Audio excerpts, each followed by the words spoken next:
अस्सलाम वालेकुम नाज़रीन, समी इब्राहिम हाज़िर खिदमत। एक फ़ैसला है,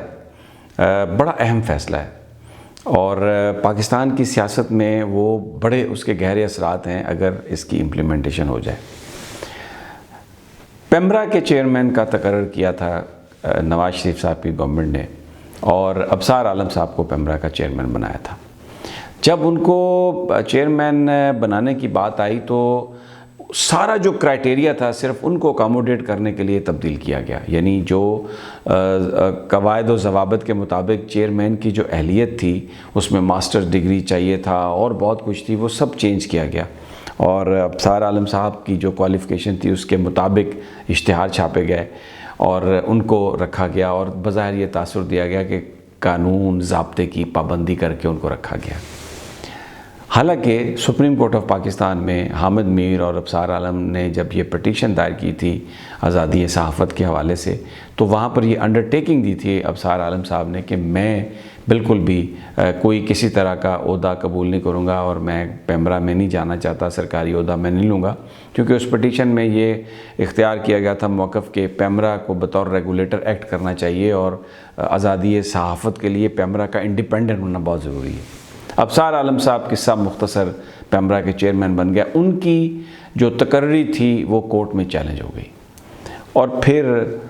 उसके बाद कोई 2-3 साल वो पेमरा के चेयरमैन रहे और कोर्ट ने उनकी तकर्री को कलअदम करार दे दिया, वो घर चले गए। लेकिन बात यहाँ पर ख़त्म नहीं हुई। एक पटिशन दायर की गई उसमें अज़हर सदीक़ एडवोकेट साहब ने, जिसमें उन्होंने ये मौक़िफ़ इख्तियार किया कि क्योंकि अबसार आलम साहब की जो तकर्री थी वो गैर कानूनी थी, तो जो उन्होंने तनख्वाह वसूल की, तनख्वाह भी स्पेशल कम से कम 10 लाख रुपए महीना प्रिविलेजेस इसके अलावा, कि ये को तकरीबन 3-4 करोड़ रुपया बनता है जो उन्होंने 2-3 सालों में लिया एक गैर कानूनी तकर्री की सूरत में, तो ये पैसे जो हैं ये वापस होने चाहिए। ये पटिशन चली गई, इंतज़ार होता रहा। अब सरकार पाकिस्तान ने क्या किया है कि उन्होंने जिस तारीख़ से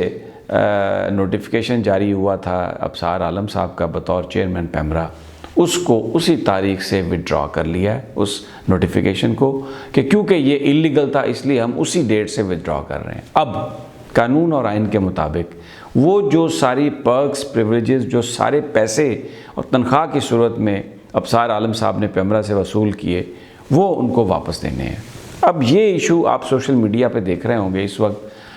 ऐसी तकलीफ़ है, ऐसी आग लगी हुई है बहुत सारे सहाफ़ियों को। कभी वो कहते हैं कि अब इमरान खान ये करेगा, ये फ़लाँ प्रेस कॉन्फ्रेंस का बदला ले रहा है, ये फ़लाँ चीज़ का बदला ले रहा है। असल मामला ये है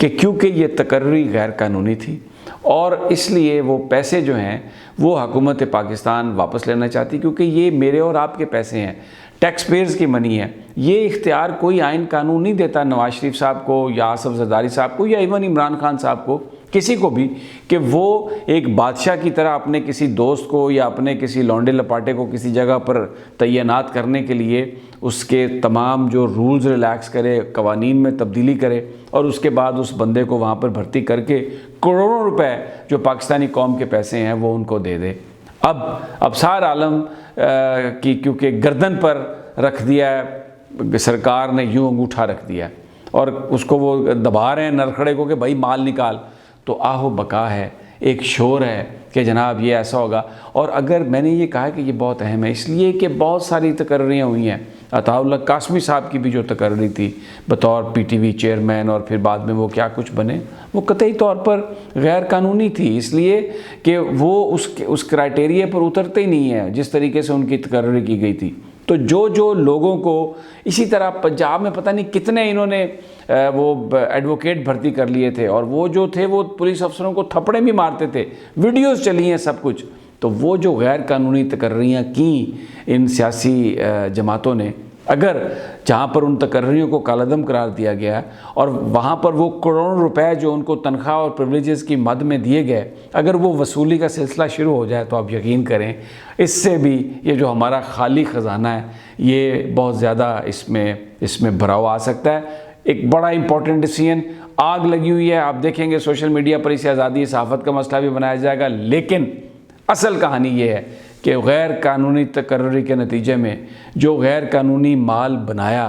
अबसार आलम साहब ने, वो हुकूमत पाकिस्तान ने नोटिस अब जारी कर दिया है कि वो वापस दें, और वो जब माल वापस करना पड़ रहा है तो उसकी बहुत ज़्यादा तकलीफ़ है। लेकिन अगर ये दूसरे महकमों में भी इसका अमल दरामद हो जाए और ये यहाँ पर भी अमल दरामद हो जाए तो पैसे मेरे और आपके वापस आ जाएंगे।